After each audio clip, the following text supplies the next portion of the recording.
Анда баарыңыздарды бүгүнкү түз эфирге чакырабыз. Жана достор, бул эфирде сиздер менен бирге дал ушул сонун суроолорго жооп алыш үчүн ургенттик терапевт, хирург Исмаилов Эрмек мырзаны төрүбүзгө чакырдык. Саламатсызбы? Саламатсызбы. Кош келипсиз. Кош келдик. Иштериңиз, ден соолугуңуз. Рахмат. Эрмек мырза, сизди төрүбүздө көргөнүбүзгө абдан кубанычтабыз. Буга чейин COVID-19 ошол пандемия учурунда биринчи толкунунда сизди байма бай көрүп турдук көгүртүк экрандардын. Бул да болсо бизге кубанычтуу. Жана албетте ишиңизге ийгилик каалайбыз. Анан албетте ушу сиздердин ишиңиздерден бир аз баса белгилегим келип турат. Дарыгерлер чогулуп алып онлайн аркылуу баардык адамдарга жардам берип аттыңыздар. Бул дагы абдан сонун, алкышка татыктуу. Сиздерге ыраазычылык айтабыз. Чоң рахмат. Анда достор, баардык эле муунумда көйгөйүм бар, бир аз кыйналып турам деген угармандарыбыздын баарын чакырабыз. Жана Эрмек мырза бүгүнкү темага байланыштуу биринчи суроом эле ушул да.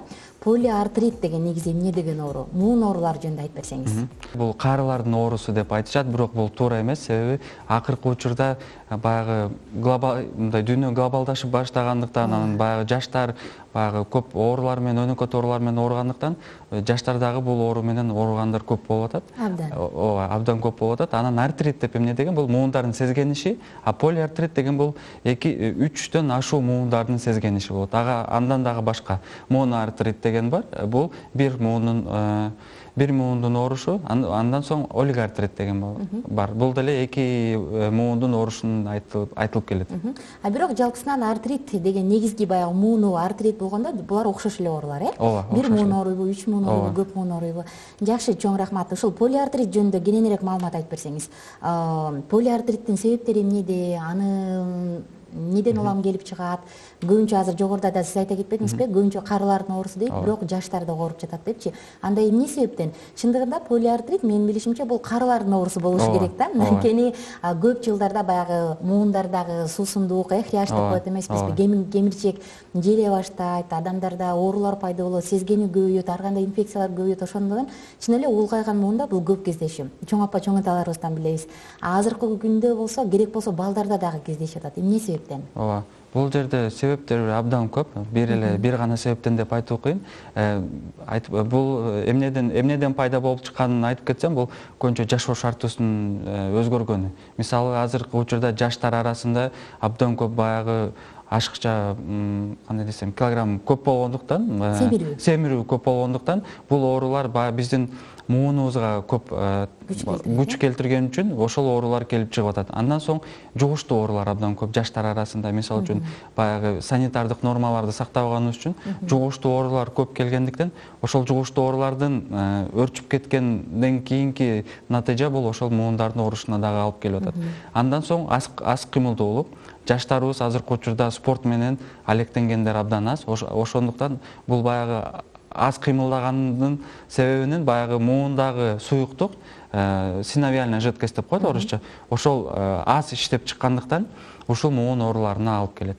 Сиз аз кыймылдуулук десеңиз эстеп кеттим. Азыркы учурда, мисалы, кара жумушта иштегендер өтө эле аз го. Көбүнчө офистик жумуштардабыз, көпчүлүгүчү 8 саат бою отурабыз, кечинде үйгө эптеп жетебиз. Анан демек азыр мууну оорубаган жаштар бул ооруга чалдыгуу коркунучундабы? Кандай дейсиз? Албетте, бул жерде мындай, эгер көп кыймылдасаң дагы, туура эмес кыймылдасаң дагы бул муун оорусуна алып келиши мүмкүн. Эгер аз кыймылдасаң дагы бул муун оорусуна алып келиши мүмкүн. Ошондуктан бул илдет менен оорубаш үчүн бир кандайдыр бир нормасын сакташыбыз керек. Айтып атсаңыз, мен өзүм эстеп кеттим. Мисалы, биз 8 саат жумушта отурабыз, кеңседе отуруп иштейбиз. Анан кайсы бир маалда буттарыбыз таалыйт, мынтип кырсылдатып эс алганга аракет кылабыз го, антпесең бутуң ооруйт. Бул эмнеден кабар бериши мүмкүн? Бул жерде баягы суюктук, мисалы үчүн тизедеги суюктук, синовиальная жидкость деп айтып кеттим. Ошол нормалдуу түрдө иштеп туруш керек. Мындай баягы тизелерибиз майланып туруш керек, жалпак тил менен айткандачы. Эгер биз ошол нерсени кыймылдатпай турсак, ошол суюктук аз чыккандыктан баягы мындай сөөктөр бири-бирине ийкелишип ошол ооруп баштайт да, сүртүлө баштайт. Ошондуктан андан эгер биз аз кыймылдап баштасак, ошол сүртүлүп, андан соң баягы муундун башка ооруларына дагы алып келет да. Мисалы үчүн машинаны деле биз бир жылда 2-3 жолу баягы майлап тургандай эле организмде деле ошондой кыймыл аракеттерди жасашыбыз керек. Демек, сиздин айтыңыз боюнча, сиздин айткыңыз келип турганы бул канчалык кыймыл аз болсо, дал ошол суюктук аз бөлүнүп чыгат. Демек, сөөктөр бири-бирине сүртүлө баштайт дагы, муун оорусу сөз пайда болот. Бир аз темадан сырткары кичинен четтесем, артриттен тышкары дагы кандай кеңири таркалган муун оорулары бар? алардын түрлөрү болот, бир нече түрлөрү бар. Мисалы үчүн ревматоидный артрит деп коет, псориатический артрит деп коет. Псориатический артритти дагы башка бир түрүн башкача айтканда бул падышалардын оорусу деп айтат экен. Себеби убагында баягы падышалар баягы тамак аштан баягы орусча айтканда проблемасы жок болгондуктан алар дайым жеп эле жатышып, андан аз кыймылдап, андан соң ошолордун баягы ушул оору менен ооруганын айтылып келет экен. Андан соң ювенильный деген дагы бир түрү бар экен. Бул көбүнчө жаштар арасында 14-15 жашка чейинки өспүрөмдөрдө баягы көрүнүш болот экен мындай. Андан соң баягы заттардын алмашуусунун начарлыгы, андан соң аутоиммундук дагы болот экен. Бул биздин иммунитетибиз начарлап кеткенде ошол артриттердин бир түрүнө алып келет экен. Жакшы. Ошол артроз оорусунда, артрит оорусунда баягы тизелердеги менисктер начарлап калды деп туруп, кимдир бирөөнүн менискин алып салып, кимдир бирөөнүкүн абайла деп ушундай эскертишет эмеспи? Демек бул менисктин алып салуусуна алып келген коркунучтуу оору да, Эгер убагында бул ооруну диагнозу коюлбаса, такталбаса, баягы бейтап дарыгерге барбай өзү мындай чыдап жүрсө, акырында ушул менискти алганга же ошол жердеги суставты алмаштырганга чейин алып келиши мүмкүн, убагында кайрылбаса. Сиз жогоруда айта кетпедиңизби, моно жана полиартрит деп. Көбүнчө ошол моноартрит боло турган болсо, кайсы муунда көп кездешет болот? Мен ушул маалыматты интернетте окуп көрдүм. Көбүнчө бул баягы биздин колдогу баягы муундарыбыз көбүнчө ошол кезигишет экен да. Ооба, колдо. Көбүнчө баягы тизелерине дагы жаалап кылып, тизелеринде ооруп атат деп даттанып калышат го. Бул деле ошолго алып келиши мүмкүн. Албетте. Андан кабар бериши мүмкүн. Албетте, ооба. Жакшы, сонун жооп болду. Биз угармандарыбызга кайталай кетели. Азыркы учурда бизди Инстаграмдан көрүп аласыздар. Анан сөзсүз түрдө сиздерде суроо бар болсо, ылдый жакка калтырыңыз. Мен ойлойм, дарыгер мырза сиздин сурооңузду жоопсуз калтырбайт деп. Кийинки суроом мындай деп коюшат экен да, ошол сиз жогоруда полиартриттин түрлөрүн айта кетпедиңизби? Ревматоиддик полиартрит 70% учурда инвалидке же болбосо майыптуулукка алып келет деп коюшат экен. Эмне себептен бул ооруну өзгөчө басып белгилешет ичинен? Бул баягы туура айттыңыз, 70% бул биздин баягы бейтаптар инвалидке алып келет. Бул дегени орусча айтып кетейин, ошол необратимый процессте бул мисалы үчүн кайра калыбына келбей турган оорулардан бирөөсү, бул өнөкөт оорулардын бирөөсүнө кирет. Бул акырындыкта биздин баягы муундарыбызды жалпак тил менен айтканда жеп баратып, ошол сөөктөр баягы суюктук жок болуп туруп, ошо сөөгө эле калып баягы неме болуп баштайт да, баягы түрүлүп баштаганда абдан катуу ооруп, баягы отургуза албай же баса албай каласың да. Ошондо бул бир гана жардамы бул ошол суставты алмаштыруу керек болот. Жана протез деп баарыбыз протез алмаштырыш керек деп айтып калат го, ошол акыркы чыгыш жолу ошол болуп калат. Бирок эгерде тизеде алмаштырат болгон болсо, анда ал адам өмүр бою минималдуу салмак менен жүрүш керек болот. Албетте, бул ушул оорулардын инвалидностька алып келген бир себеби дагы бул көп салмактуулуктун мындай салым кошкону да. Мисалы үчүн көпчүлүк баягы бейтаптар, биздин тааныштарыбыз айтат да, ушул муундарым эле ооруп атат дейт. Бирок көп салмактуулугу бар. Кооптуу факторлордун бирөөсү көп салмактуулук. Андан соң биз баягы кеңеш беребиз да. Бассейнге барыңыз же салмагыңызды түшүрүңүз десек, деп айтсак, сунуш берсек, алар айтат, жок, мен андай кыла албайм, мен андай убактым жок же башка деп. Бирок эгер ошол нерселерди аткарбай турган болсо, сиз айткандай 70%-ында бул инвалидностька алып келет. Жогоруда сиз бир түрүн айта кетпедиңизби? Ювенилдик идиопатиялык артрит депчи. Бүгүн дагы ошол балдардын, өспүрүмдөрдүн арасында сөөк жана муун ооруларына өзгөчө көңүл буруп, балдардын туура калыптанышы үчүн дагы күрөшүүнүн бүгүн бүткүл дүйнөлүк күнү. Ошондуктан көрөрмандарыбызды жана угармандарыбызга да айта кетмекмин, эгерде сиздин дагы балаңыз бар болсо, апа бутум ооруп атат десе, ай балам боюң өсүп атат деп койбостон, сөзсүз түрдө көңүл буруңуздар деп. Анткени бул организмде кандайдыр бир көйгөйдүн бар экендигине улам балада муун, сөөктөр оорушу мүмкүн экен. Ошондуктан бүгүн ушул күнгө байланыштуу айткым келип турат. Ошо балдарыбызды, кичинекей чүрпүлөрүбүздү, жөжөлөрүбүздүн ден соолугун карап, ата энеси алардын ден соолугунун сакчысы эмеспи, келиңиздер. Дал ушул артрит оорусуна кабылып калышынан алдын алалы. Муну баса белгилегенин себеби азыркы учурда балдардын арасында дагы көп. Балдардын арасында дагы ооругандар абдан өтө эле көп болуп турган учуру өзгөчө таң калыштуусу, мен ушул сиз менен ушул маекке даярданып жатып, чет жактык маалыматтарды окудум да. Ал жактан айтат, балдарда дейт, акыркы 10 жылдын ичинде бул көрсөткүч мурунку 10 жылдыкка салыштырмалуу 3-4 эсе көбөйдү дейт да. Эмне себептен дегенде жогоруда сиз айткандай аз кыймылдуулук. Балдар экранын алдында отурат, жегендери сэндвич, тестатын тамактар, анан булардын баардыгы жана зат алмашууну бузгандан келип чыккан полиартритке алып келет экен да, коркунучтуусу. Андан соң ошол аз кыймылдуулук бул көп салмактуулукка алып келет. Андан соң ошол заттын алмашуусу бузулгандыктан биздин баягы муундарыбызда жанагы туз туруп калыптыр деп биздин баягы ата-энелерибиз айтып калат го, ошондой эле ошол туз туруп калгандыктан баягы муун ооруларын алып келет. Эмне себептен ушул көп отуруп калганда сөөктөр, колдоруң, буттарыңды кыймылдатсаң кырсылдайт болду экен. Эмне себептен бул? Ошол жанагы мен айткандай баягы суюктуктун баягы иштелип чыкпашынан да, ошондон сүртүлүп атат сөөктөр. Сүртүлүп, ооба. Демек, бунда чочулаш керек экен, Албетте. Жакшы, эми кийинки суроо мындай болсун сизге, Эрмек мырза. Бейтапта полиартрит бар экенин билиш үчүн кантип туура диагноз коюш керек? Тилекке каршы десем болот го дейм. Азыркы учурда мен мисалы өзүм башыман өткөрдүм, 1-2 жолу ушул ортопедке бардык. Анан УЗИге тартып туруп эле полиартрит деп гана диагноз коюп койду да. Мен айттым да, бир гана УЗИ бул нерсени далилдей албайт го. Анча дагы кошумча анализ керек го дегенде, жок, мына муундарда өзгөрүү бар, минискте өзгөрүү бар, миниск мына үзүлөйүн деп калыптыр. Демек, бул полиартрит деп гана койду да.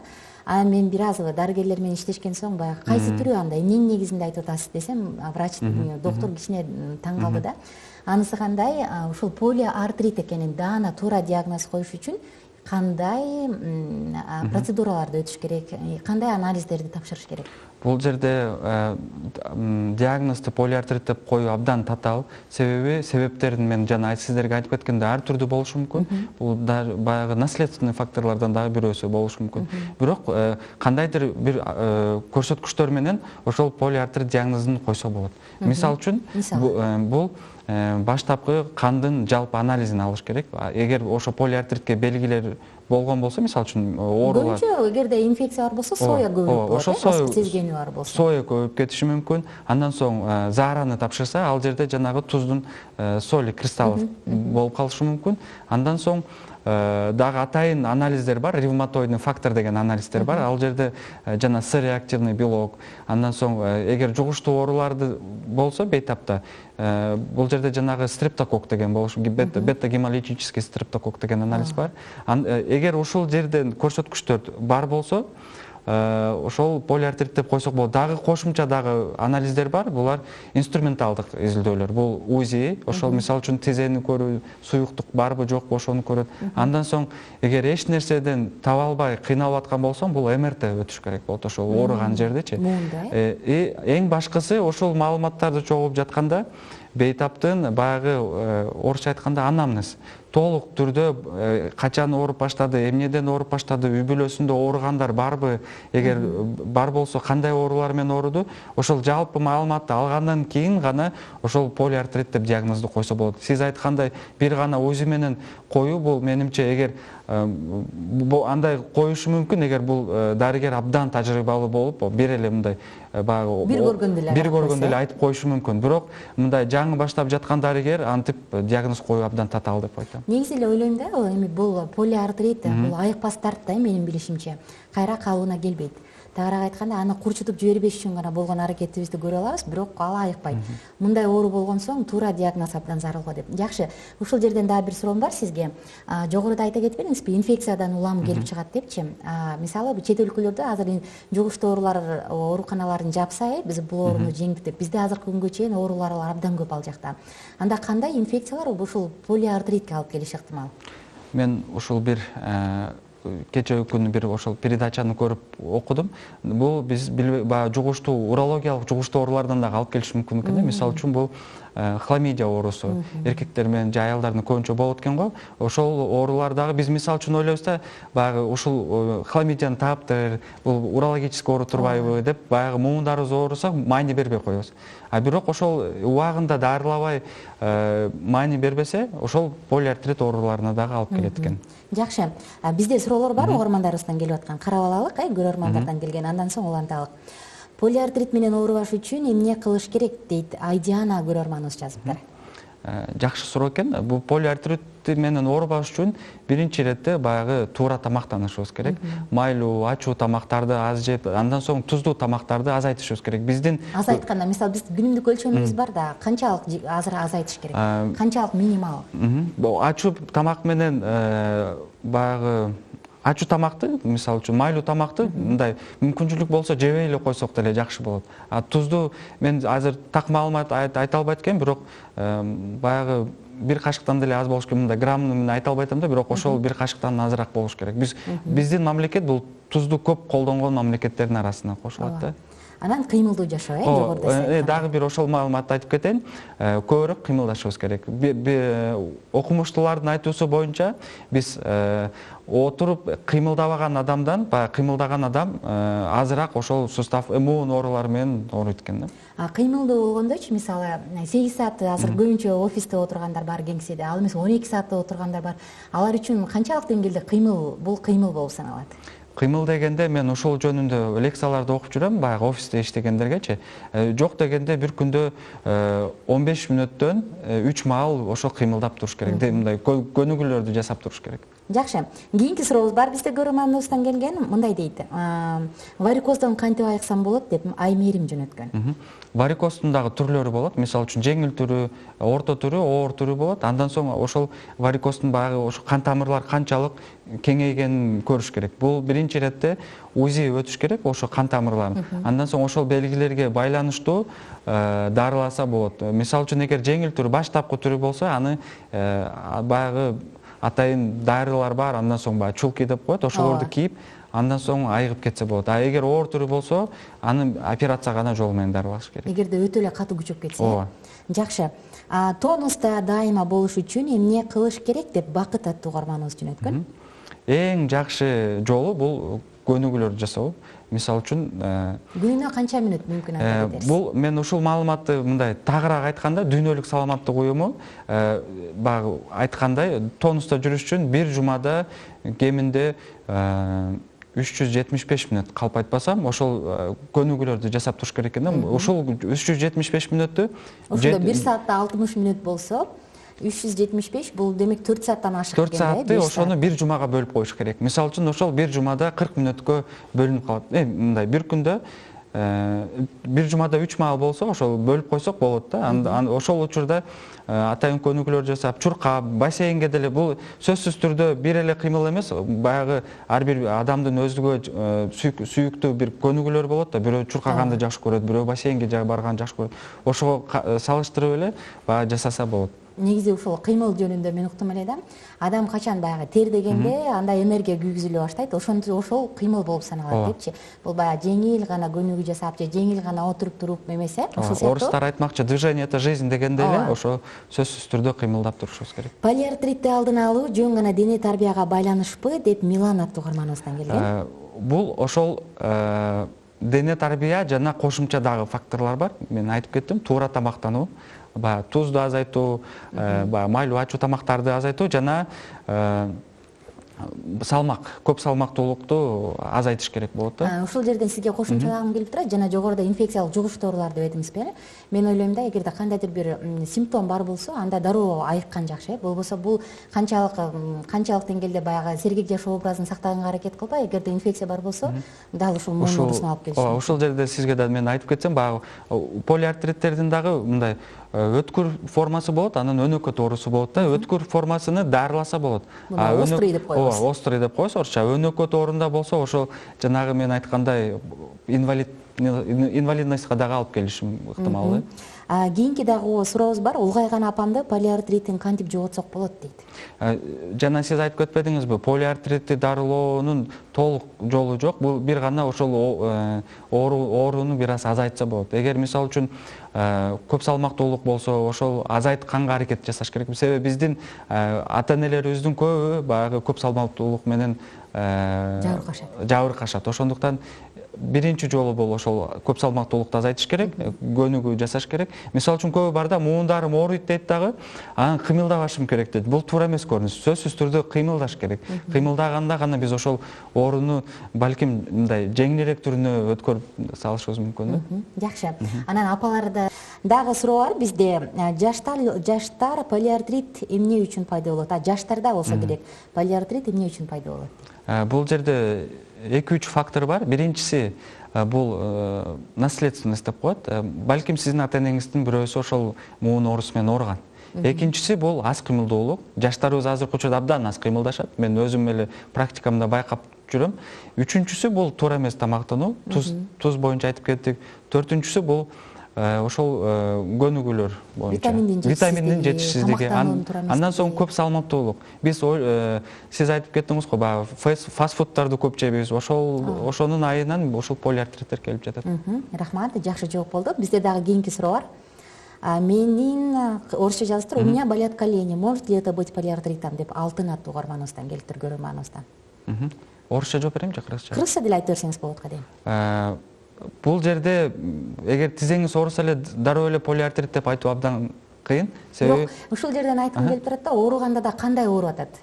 Ооба, ооруга деле белгилүү. Мисалы үчүн кээ бирки артриттердин баягы ошол муунун жаны өзгөрүп, деформация деп коет. Шишиши мүмкүн, кызарышы мүмкүн.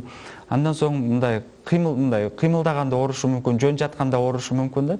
Эгер мисалы үчүн туура эмес көп жатып калып мындай дароо эле турсаңыз деле ошол баягы сүртүлүп кетип бат эле реакция болсо, тырсылдап баштаса, ошол учурда деле бул баягы муун оорушу мүмкүн. Анын үчүн толук түрдө диагноз коюш үчүн бул изилдөөлөрдөн сөзсүз түрдө өтүш керек. Дагы бир маалыматты айтып кетсем, мисалы үчүн муундун ооругандын дагы убактысы болот экен да, ушул жөнүндө да окуп кеттим эле. Эгер 2-3 күн эле ооруп баштаса, балким бул өзүнүн эле ар бир адамдын, нормалдуу адамдын муундары ооруйт. Мисалы үчүн мындай дени сак болсо, күч келип калышы мүмкүн. Кандайдыр бир оор жүк көтөрдүңүзбү, же туура эмес туруп алдыңызбы, же туура эмес кыймылдап алдыңызбы, ошол учурда оорушу мүмкүн.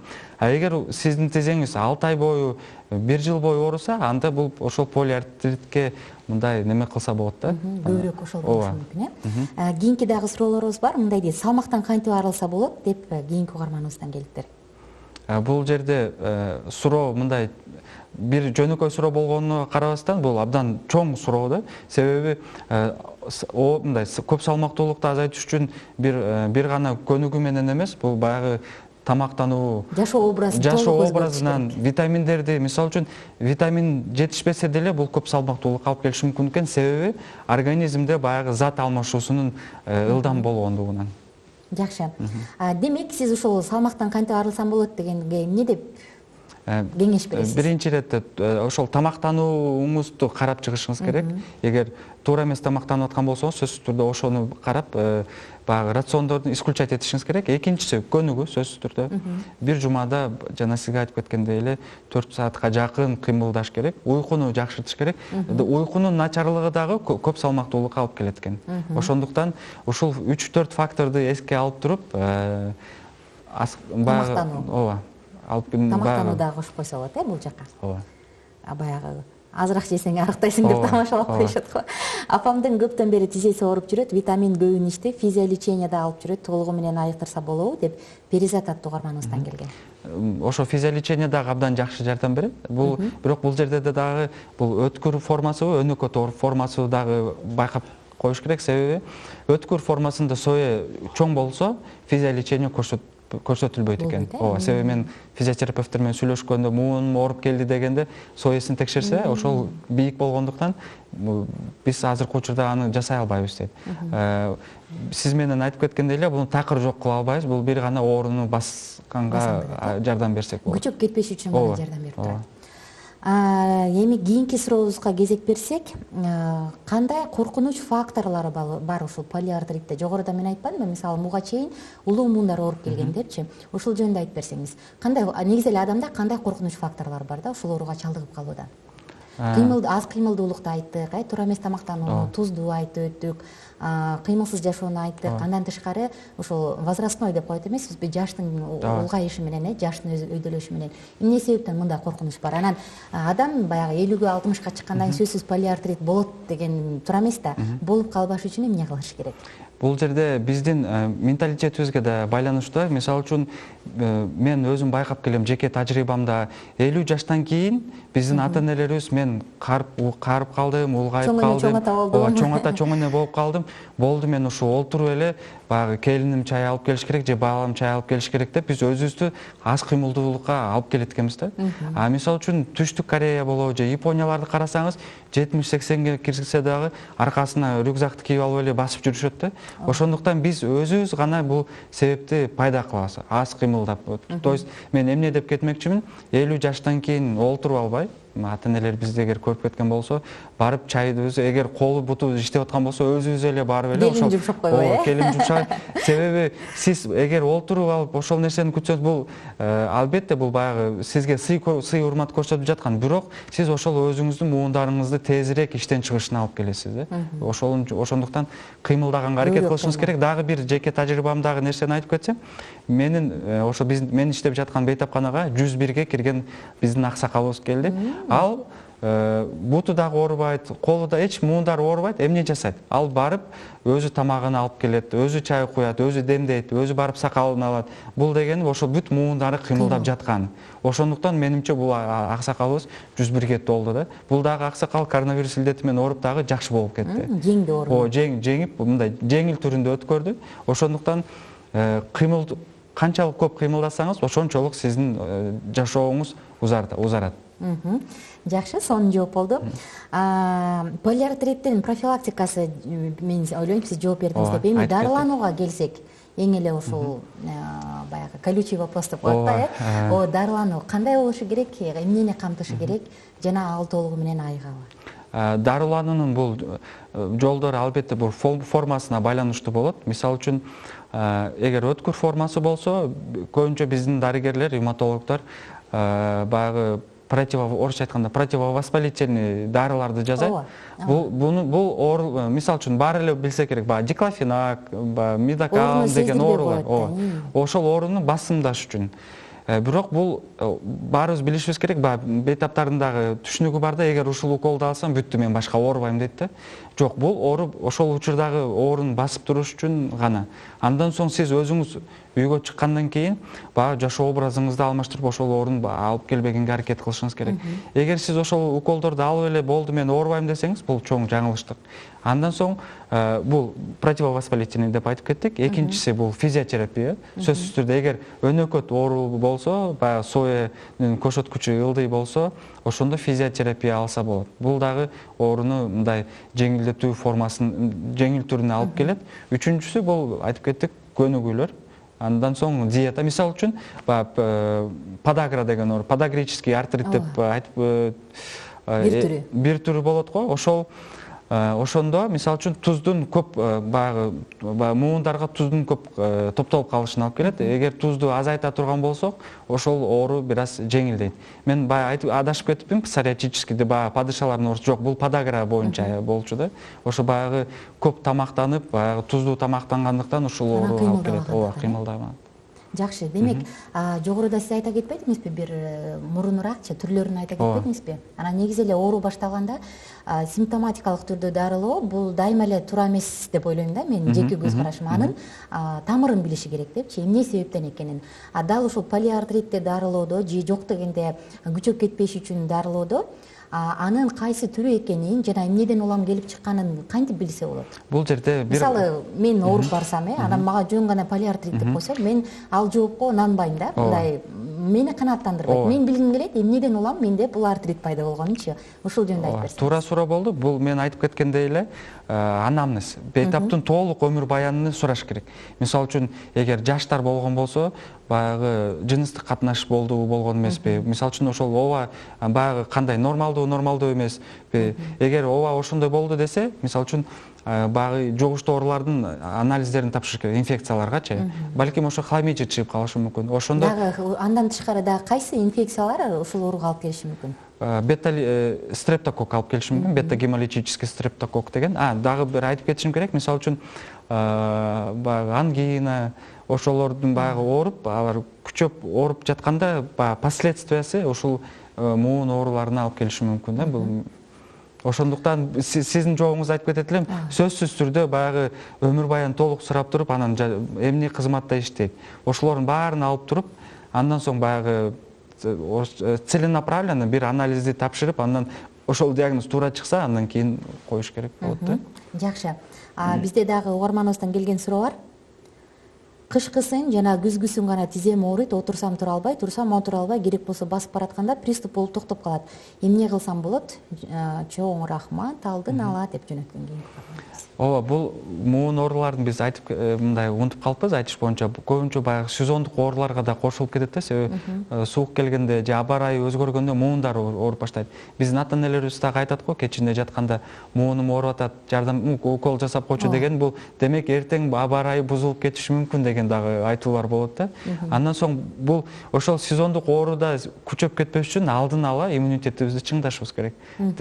Бул витамин ичип, көнүгүүлөр жасап, баягы бул эмне деген, ошол реакцияга биз организмибиз толук түрдө баягы согушка даярдангандай эле курал жарактуу болуп турушубуз керек болот да. Мен дагы ошол ооруга, ошол темага даярданып жатып, интернет булактарынан көрүп калдым. Эгерде тизеси ооруса, тизеге атайын ыңгайлуу сонун көнүгүүлөрдү тандап алып туруп жасаса болот экен. Эгерде колдун муундары ооруса, ага атайын ванналарды жасап, ысык муздак суу гидротерапияны жасап, атайын ушундай бир көнүгүүлөрдү жасап, машыктырып, колдорду машыктырып турса, ал жакта жогоруда сиз айткан суюктук айланып, керектүү өлчөмдө туруп турат экен. Эгерде бел, эгерде буттун манжалары керек болсо, мен таң калдым да, буттун манжалары дагы ооруп, катып калат экен да. Анан ушундайлар болгондо кадимкидей буттун манжаларына көнүгүүлөр жасап, тырышып, мындай бүркүттүн тырмагы сыяктуу кылып, ушундай ар кандай көнүгүүлөрдү жасап, өздөрүнө өздөрү жардам берген бейтаптар абдан көп экен. Бул эмнеден келип чыгат? Бул туура эмес бут кийим кийгенден, мисалы үчүн. Туура эмес болгондо кандай туура эмес? Эмнеси туура эмес? То есть баягы өзүң бут кийим кийип койчу. Кысып калат, мисалы үчүн биз баягы орусча айтканда красота требует жертв, баягы бир жерлерге барганда биикте калуу, баягы туфлелерди кийебиз. Андан соң баягы ортопедический эмес, мындай жөнөкөй жалпак бут кийимдерди кийип, ошол биз муундарыбыздын оорушуна биз алып келебиз да. Ошондуктан туура мындай бут кийимдерди дагы кийиш керек сөзсүз түрдө. Жакшы. Бизде суроо бар, мындай дейт. Жаштарда подагра болгону мүмкүнбү дейт? Болушу мүмкүнбү экен? Албетте болушу мүмкүн. Бул дегени ошол эмнеден келип чыгат? Бул заттын алмашынан. Мисалы үчүн көп салмалуулук деле жаштарыбыз болуп атпайбы? Толук келгендерчи. Аларда ошол зат алмашысы кыйналгандыктан подаграга дагы алып келиши мүмкүн. Буну кантип биле? Эгер бул подаграбы, подагра эмес экенин каяктан билебиз? Бул баягы анализибизде мочевой кислота көппү же көп эмеспи, ошол жактан дагы билсек болот да. Андан соң зарабызда дагы ошол соли кристаллов жана мочевой кислота немелер чыгат да. Дагы бизде бар, мындай дейт. Менде да варикоз бар, эмне кылыш керек дейт Ави деген күйөрман. Бул жерде биринчи иретте сиз терапевтке барышыңыз керек. Терапевт барып, сиздин ошол веналарыңызды көрүп, эгер чыныгына мындай кеңейген болсо, мындай веналары кеңейген мындай көрсөң деле болот да. Байкалат. Байкалат. Фиолетовый болуп, сыя көк болуп, байкалат. Эгер ошондой болсо, биринчи иретте сиз ошол кан тамырларынын УЗИсин өтүш керек. Эгер УЗИсинде даражаларга бөлүп коет да, биринчи даража, экинчи, үчүнчү даража, ошого карап туруп сизди дарылаш керек болот. Жакшы. Эми дагы бир сизге суроом бар. Ошол тизелери, муундары ооруп аткан учурда көпчүлүгү терапевттерге барат, кимдир бирөө таптакыр дагы башка жака барат, хирургдарга, травматологдорго баргандар бар, ортопедке баргандар бар, анан ревматологдорго барган бар. Негизи туура кимди көздөй барыш керек биринчи кезекте? Кайсыл адис ушул муундар боюнча адис? Бул жерде абдан туура суроо бердиңиз, себеби кээ биркилер баягы мындай туура эмес кесипке баягы профессия башка адиске барып, андан соң туура эмес дарыланып алышы мүмкүн. Ошондуктан биринчи иретте менимче терапевтке барган туура. Себеби терапевт көрүп туруп, эмне себеп экенин билип туруп, мисалы үчүн сиз мага келдиңиз деле, мен ошол сиздин баягы айткан эмнелериңиз, кайсыл жериңиз ооруп атат экен, белгилерин баарын билип туруп, анализдерге жиберем. Мисалы үчүн эгер бул ревматоидный болуп турган болсо, С-реактивный белогуңуз көтөрүлгөн болсо, эгер баягы мочевой кислота көтөрүлгөн болсо, бул ревматологдун баягы кеңеш керек турбайбы деп мен ошол ревматологко жиберем. Эгер ошол муундарыңыз баягы өзгөрүп, сыртынан өзгөрүп, мындай кичине бассаңыз эле ооруп кыймылдап баштаганда, мисалы үчүн ошондой көрсөткүчтөр болгондо, балким баягы травматолог, ортопедтерге да барыш керек. Себеби сиздин баягы өнөкөт муун ооруңуз уже баягы кайра калыбына келбей турган формасына да өтүп кетиши мүмкүн. Ошондуктан ал жерде травматологдордун жардамы керек болот. Бирок биринчи жол көрсөткүч адам бул терапевт болуп эсептелинет. Жакшы, Эримек мырза, сиз бир нече ирет баса белгилеп этиңизби, өнөкөт жана өткүр форма деп, бул хронический же острый деп айтып коебуз го. Экөөнүн ошо ооруган себептери, симптомдору кандай болот? Экөө айырмаланабы бири-биринин оорушуна, же болбосо кайсы учурда аны өнөкөт деп айтабыз? Өткүр формасы бул мындай, сиз жөн эле жүрүп эле бир убакта, бир заматта эле оору пайда болуп калат, абдан чыдабай калган түрү болот. Андан соң мындай жөн эч нерсе кылбай жатсаңыз деле, физикалык активдүүлүк жасасаңыз деле аябай чыдатпай ооруган түрү болот. А өнөкөт оорусунда болсо бул сыздатып ооруп, мындай биздин кыргызча айтканда сыздатып ооруп, чыдамкай болот, бирок бул көп убакытта, 3 айдан көп болгон учурда бул ошол өнөкөт оорусуна эсептелинет. Мисалы өткүр формасындачы дароо эле алышып, дароо эле дарыласа ал айыгып кетеби? Ооба, бул дагы бир өзгөчөлүктөрү, эгер өткүр формасында бейтап кайрылса, эгер себебини билсе, дароо эле ошол кыска убакыттын ичинде ошол себепти билсе, баягы толук түрдө дарыланып кетүү шансы бар. Мисалы үчүн, бул жугуштуу оорулар болушу мүмкүн, хламидий болсо, ошол хламидийге каршы дарыларды берип, биринчи ооруну жок кылса, бул муун оорусу өзүнчө эле жок болуп кетет. Менде дагы бир суроо болуп турат. Ушул полиартрит менен ооруган адамда бел оору, өнөкөт оору сыяктуу бел оору пайда болобу, же бел ооруса демек бул башка оорудан кабар береби? Бел ооруса бул жерде мындай, орусча айтканда дифференциация жасаш керек да. Балким бул ошол биздин аркабызда баягы позвоночниктердин дисктери оорушу дагы мүмкүн. Же болбосо жана тазобедренный муундар, то есть сустав бар, ошол жамбаштын баягы немеси, муун, ошол жерде дагы болушу мүмкүн. Буну кантип билебиз? Биз бир гана же МРТ жасайбыз, же УЗИ жасайбыз. Тагыраак айтканда, менин жообум, демек, эгерде адамда бели, жамбаш ооруп атса, анда полиартриттен болушу мүмкүн, Ошол баягы бериши мүмкүн да ошол жакка, албетте. Жакшы. Бизде дагы суроо бар, карап алалык. Боюнда бар болсоң, варикоз кандай влияние берет ден соолукка, дейт угарманыбыз. Варикоз оорусу коркунучтуубу, дейт. Мен ушу эки суроону бириктирип туруп айтып кетсек болот го, дейт. Варикоз оорусу албетте коркунучтуу, эгер убагында дарыланбаса. Себеби бул барып ошол биздин баягы бутубуздагы кан тамырлардын иштебешине алып келет. Андан соң ошол бутубузда баягы кан тамырлар айланбай калса, балким барып бул буттун алдыруусуна деле алып келиши мүмкүн. Мисалы үчүн, бул кант диабети менен ооругандарды билсеңиздер керек. Ал жерде ошо кан барбай калгандыктан буту иштебей шишип, андан соң аны алдырганга дагы туура, гангрена дагы болуп кетет. Экинчиси, кандай суроо? Варикоз оорусу коркунучтуу, дейт. Анан боюнда бар болсо, дейт, варикоз кандай влияние берет ден соолукка, дейт. Бул деле, эгер боюңузда бар болуп калса, баарыбыз билебиз, боюбуз мындай ичибиз чоңойгон сайын бул буттарыбызга кан жүгүртүүсү азайып калат. Себеби баягы бала ошол кан бараткан жерлерин мындай кызып калат да. Бул эмнеге, кандай эмнелерге алып келиши мүмкүн? Бул баса албай калышы мүмкүн, мындай кыймылдаганга кыйын болуп калат. Ал учурларда баягы ошол атайын дарыгерлер бар, сосудистый хирург бар, же терапевттер бар, атайын чулкилерди кийгизип, ошол жеңилдеткенге жардам берет. Бул жерде сөзсүз түрдө дарыгерге кайрылыш керек. Көрөрманыбыз абдан жакшы суроо бериптир да. Анткени эчине эле кош бойлуу учурунда айымдардын көпчүлүгүндө буттары шишип, варикоз болбой, тамырлары чыгып кетет го. Анан мындай учурда өзүнө кантип жардам бере алат? Ошол варикоз андан ары күчөп кетпеш үчүн же өнөкөт болуп калып калбаш үчүн эмне кыла алат? Бул жерде ошол мен айтып кеткендей эле, жана эластический чулки деп коет. Ал чулкинин дагы атайын басымдар болот да. Мисалы үчүн астында басым бир аз ылдыйраак болот, жогоруда же мындай көбүрөөк, жогору карай азайып баштайт да. Ошондо ошол кан жүгүртүүсүнү бир аз болсо да нормалдуу формасына түшүшкөнгө ал жардам берет. Бул нерсени сөзсүз түрдө баягы ошол адис жооп бериш керек. Бул сосудистый хирург деген адистер болот, ошолордон кеңеш алса болот. Ушул учурда мисалы көп отурбай, басып, кандайдыр бир жол менен өзүнө жардам бере алабы айымдар? Ооба, бул жерде баарыбыз билебиз, баягы ата-энелерибиз деле айтат, көп кыймылдасаң жеңилирээк өткөрөсүң дегендей эле, бул жерде оңой төрөйсүң. Бассак, бул кан жүгүртүү жакшыртат. Жакшы. Мындай дейт, кийинки суроо. Атамдын тизеси ооруй берет, көп басканда муундары дагы эмне кылса болот деп Давид көрөрманыбыздан келген. Бул жерде сөзсүз түрдө биринчи көп ирет басканда деп баса белгилептир. Адиске кайрылыш керек, оорунун түрүн аныкташ керек. Андан соң ошого карап туруп, мисалы үчүн биз эфирибиздин башында айтып кеттик, атайын майздар бар. Же физиолеченияларга барып, ошол учурларда деле мындай ооруну азайтса болот. Дагы бир суроо келип калды. Манжаларды кырсылдатса кийин ооруйбу дейт алтын көрөрманыбыз. Сөзсүз түрдө баарыбыз билгендей эле жаштарда, андан биз чоңдорубузда ушул адатыбыз бар, эмнегедир манжаларыбызды кырсылдаткан. Бул ошол муундардын кийин баягы начар иштешине алып келет. Ошондуктан ал нерсени жасабаганга аракет жасаш керек. Кырсылдатпаш Ооба, кырсылдатпаш керек. Тизени дагы, колдорду да, баардык жерде муундарды. Жакшы, чоң рахмат, жакшы маалымат алдым деп жөнөттүр кийинки көрөрманыбыз. Жакшы.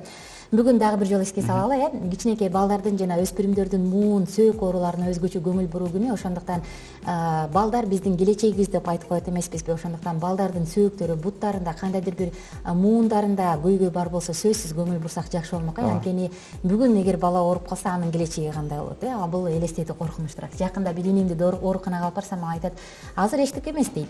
Бирок сен азыр 20 эле жаштасың дейт да. 15 жылдан кийин үй бүлө бакчы учурга келгенде сенде ушундай грыжадан түртө болот деди да. Ошондо сен өзүңдү кандай элестетесиң деп. Анысы кандай азыр ой бул бала да эчтеке болбойт деп коебуз го. Бирок жогоруда сиз айткандай ар кандай жугуштуу оорулар азыр неме эле санасаң колуңда манжалар жетпей калат да. Бутуңду кумгорсаң да жетпей калат деп болсочу, абдан көп. Булардын баардыгын алдын алып, балдарыбызга өзүбүзгө өзгөчө көңүл бурсак, мен ойлойм, көп нерсени алдын ала алабыз деп. Эремек мырза, жооптор үчүн сизге абдан терең ыраазычылык айтам.